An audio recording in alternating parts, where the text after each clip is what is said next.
What is up, you guys? In today's video, I'm going to walk you through the beginner's guide to selling as a woodworker. Let's dive in. All right, welcome back to the channel. Welcome back to the podcast. As always, so glad that you're here. I say that every single video, but I mean it. I'm glad that you are learning and developing, not just as a woodworker, but as a business owner. And that skill set is actually what is mission critical, essential for you reaching your business goals, your business targets. And so in today's video, I want to walk you through the beginner's guide to selling.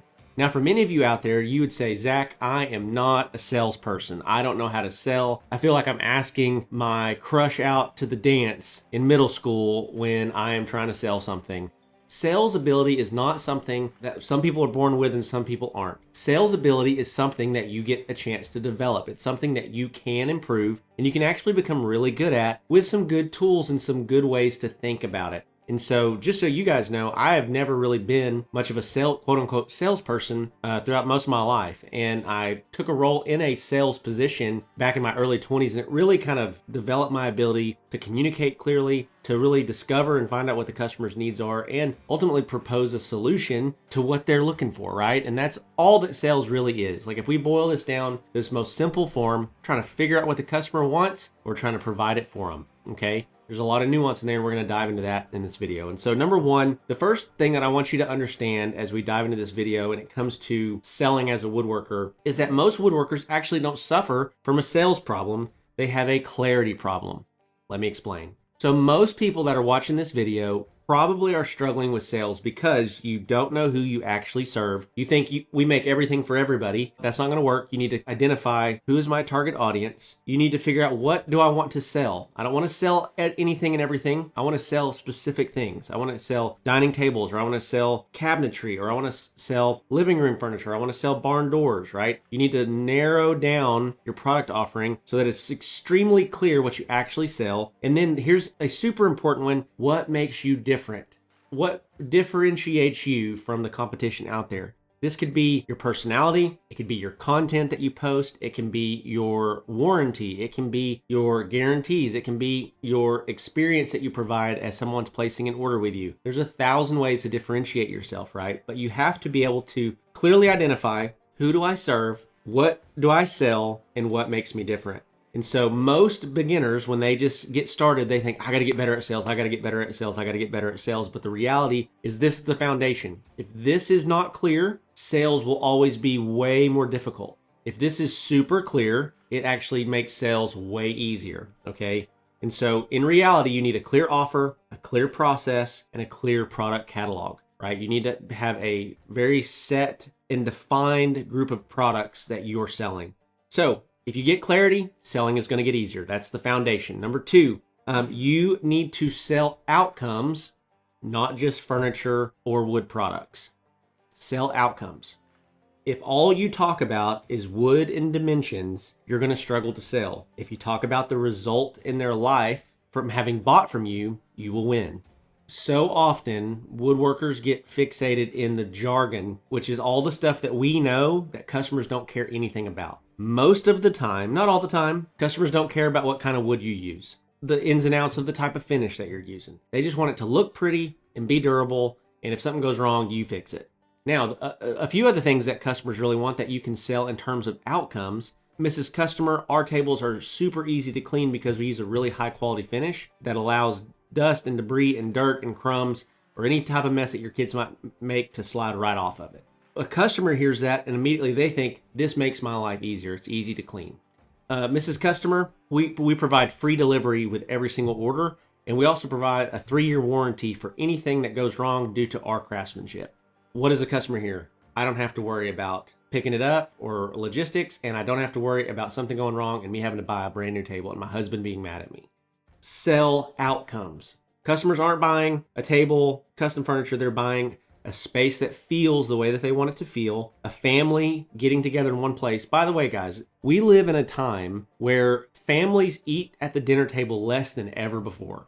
But there's still a desire or craving inside of all of our hearts to be connected to our family, right? And so when you're selling furniture, especially tables or, living room furniture or places where people gather, that should be intertwined and interwoven into your language that you use, right? Another thing that they're buying is they're buying a statement piece, a piece of furniture that when someone else walks into their house, like, oh my gosh, that's beautiful. And the big one here is they're trying to buy something that reflects who they are as a person. It reflects their identity, re-solidifies their status in society. I know this sounds crazy, but if they are extremely successful, live in a big, giant, beautiful home, say a super modern home, they want their furniture to solidify that status. Same if they live in a country farmhouse, they live a simple, quiet life. The furniture that you might sell them or that they're interested in buying, they want that to conform with the feeling that their home has, right? So that's part of what we sell. We don't just sell solid wood furniture, but we sell, this is going to fit exactly with your aesthetic and what you're trying to accomplish. But again, if all you talk about is wood and dimensions, you're not selling the right things. You need to sell outcomes. Number 3 is that beginners lose more deals in the process than in the price. Beginners lose more deals in the process than in the price. And what do I mean by this? A lot of people actually don't lose sales just due to the price. I know that may be what a lot of customers say, but the reality is if you have a super clunky sales process and it's unclear what the next step is and you're slow to respond or you don't follow up or you don't get a quote to them quickly, you lose the sale because of kind of secondhand frustration that the customer's feeling more so than just the price. One of the big things that you have to understand, there are a lot of price shoppers out there. Price is the most important factor. That's all they care about. But for a lot of people in the target market that you're actually wanting to serve, those people that have more disposable income, they care just as much about the process as they do the price and the end product, right? They want to have an easy, streamlined, straightforward sales process that takes them from point A to point B. And that is, I'm interested to, okay, let's do this. How do I get you a deposit? And you have to lead the customer there. You can't depend on the customer to lead you there, right? So here's some common beginner mistakes. Number 1 is being too slow to respond. Number 2 is no clear next steps. Number 3 is vague timelines. Number 4 is you're not leading the customer. Number 5 is letting the customer control the conversation. Obviously, the customer's going to have questions, but you need to be asking questions. Whoever is asking questions is in control of the conversation and can lead them down the path that's either going to make it a clear yes for them or a clear no. And that's what we really want with every conversation that we have. We want the customer to either be like, yep, I'm all in, let's do this, or no, this isn't for me. The worst place to stay, and this is where most people get stuck, is they stay and I'm not sure what the customer's thinking land, right? Because you're afraid to ask the question and hear a no. You're just terrified to hear no. Or they didn't respond one time and you assume that it's a lost sale, as opposed to that they're just busy, right? Good selling comes from having a clear process. So we get a lead from whatever lead source that we have, whether that be marketplace or Facebook ads or Facebook groups or referrals or whatever it might be. You get a new lead. Hey, I'm interested. You have a conversation. In that conversation, we're asking discovery questions to discover and unlock kind of what are they looking for. And then we give a quote based on what we have learned about the customer's needs. Hey, this is what I'm thinking is going to be a great option for you. Let me know if this is kind of within the budget that you had in mind or where you're at. Give me your just kind of knee-jerk initial thoughts and reactions to this, which is, by the way, a great language to use if you're trying to figure out what customers are actually, what their budget is, what they're trying to accomplish. Hey, just what's kind of your knee-jerk, just initial thoughts, reactions on this quote that I gave you. And then we want to push them to a decision.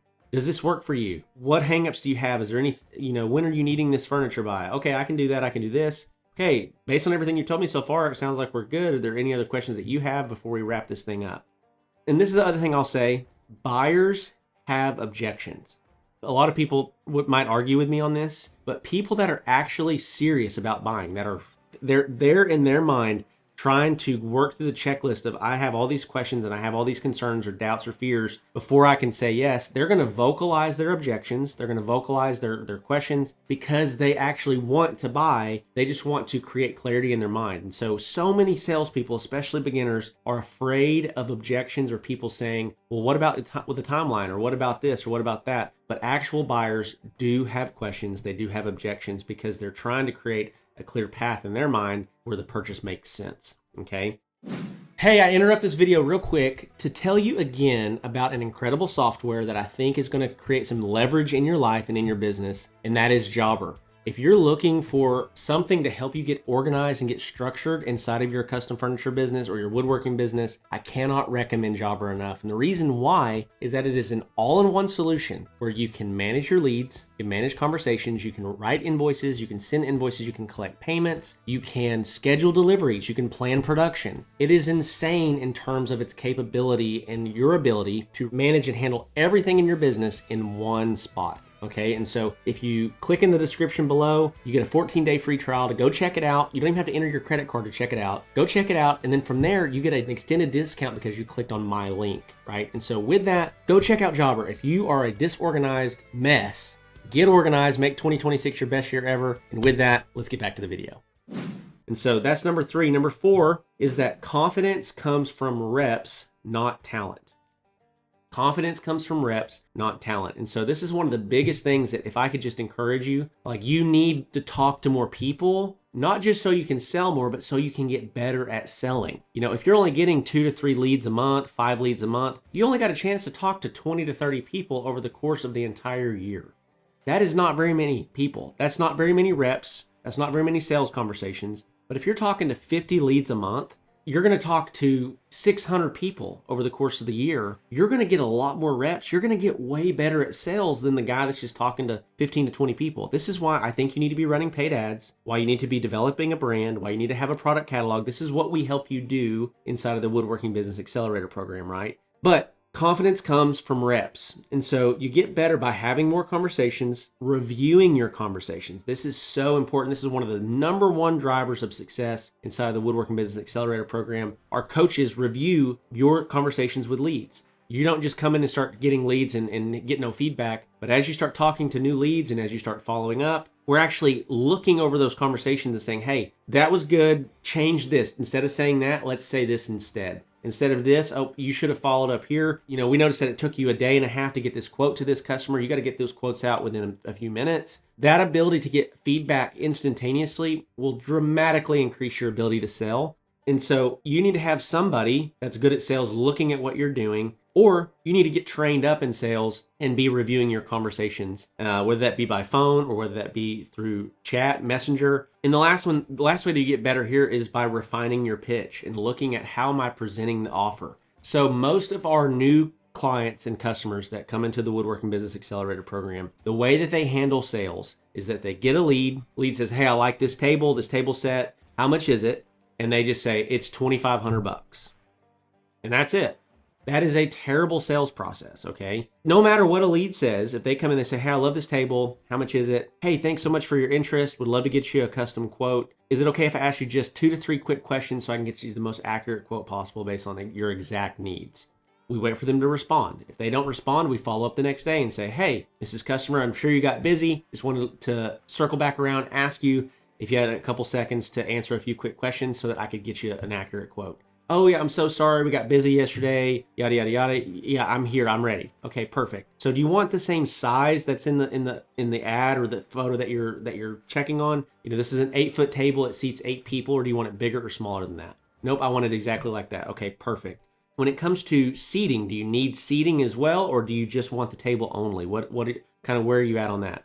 Well, I think I would like a quote with and without seating. Okay, perfect. A lot of times that's all you got to ask, right? Okay, let me go to work on this quote. I'll get back to you in about 10 or 15 minutes max. That's as long as it should take. When you cycle back around to give the quote, a lot of people just throw the quote out there. What I will do is I'll say, hey, Mrs. Customer, I think I got this quote ready for you. Let me know when you're ready to go over it. Because I want them on the other side of that screen engaged and ready to receive the quote. Because as soon as I give the quote, I'm going to follow that up with a question. What are your thoughts on that? How do you feel about that? I want to ask questions and I want to figure out where they stand. Some people are gonna be like, oh my gosh, that is so expensive. You're crazy. You should be thrown in prison for charging that much money. And some people be like, oh wow, yeah, that's extremely reasonable. I was thinking it would be more, right? It just depends on the customer more so than it does on the price. And this is where a lot of people go wrong too, is that they're always underpricing because they're stuck dealing with customers that have low or no budgets. When you open your brand up and become a legitimate brand, you run ads from a legitimate Facebook page and you start selling to upper middle class or upper class people, you realize that they don't look at money the same way and they don't have the same budget constraints that maybe even you and I have. If you're solving their problem, they're willing to spend more money. And so Selling is a skill that you build, not a personality trait that you're born with. I can't state that enough. It's something that you have to build over time. Okay, and then number 5, this one, I saved this one for last because this may be one of the most important ones, and that is money is made in the follow-up and retargeting. Most people struggle to sell because they expect people to buy the first time that they see or hear them. That's why you're struggling to sell. You assume that everyone's going to see you for the first time, they're going to be ready to buy. And that is not the case. Recent studies show, there's a 2025 study that was done around consumer behavior that shows that a customer has to see or hear a brand between 7 to 11 times before they will consider a purchase. And so that is why, in my opinion, why paid ads and retargeting ads are so important, because we initially engage them, they see our products, they inquire, they're interested, but then after that, they get basically added to a retargeting campaign that's going to stay in front of them over and over and over and over and over. And they're going to see more and more of your brand, more and more of your products. And eventually, if they're serious about buying, they're going to be thinking of you as the brand or the business owner to go to in order to buy.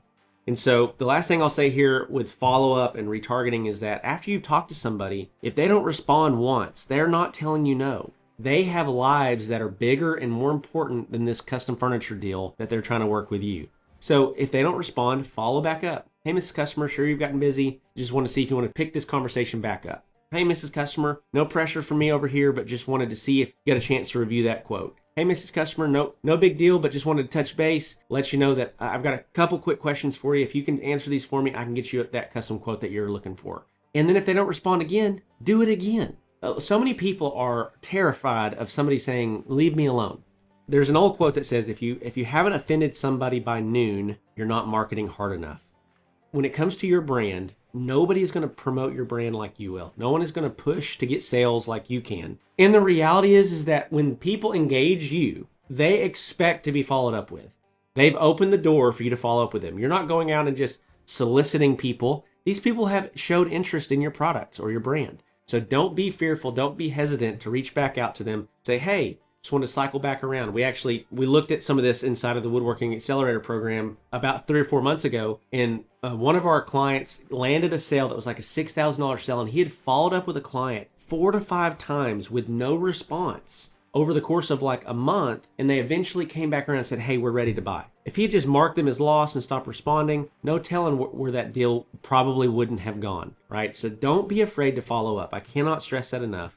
It's probably one of the biggest differentiators between those that succeed and those that don't. And so this has been one of the longer videos that I've done, but I really wanted to equip you to handle sales conversations with more confidence and also just understand what that process needs to look like. And so hopefully this was helpful. If it was, be sure to like and subscribe. I've got a couple resources for you before we go. Number 1, I've got a totally free ebook I would love to give you that really outlines my journey of starting in my garage as a custom furniture maker and building a legitimate custom furniture brand that did over $75,000 a month before I sold that. And I walk you through all the marketing and sales principles inside of that book, as well as how to get more efficient in the shop and how to transition out of the garage into a bigger space. And that book is completely free. You can click the first link in the description below. Go check that out. All you gotta do is enter your name and email, and we'll shoot that over to you. Number 2 is the Handmade Hero Academy program. If you are watching this and you're like brand new, you're passionate about woodworking, but you don't understand any business principles, and you're looking for something to get you that first couple sales and get your feet wet and help you build a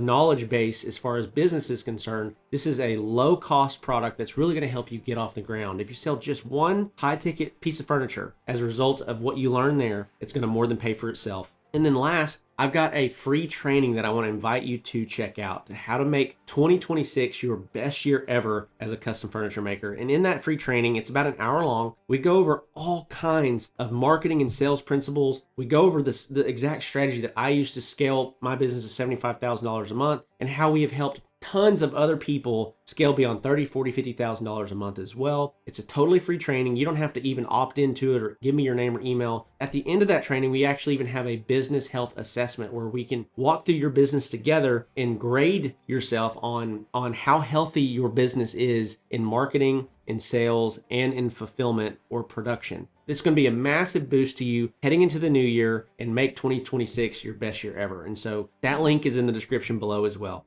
And so with that, love and appreciate you guys so much, and I'll see you all on the next one.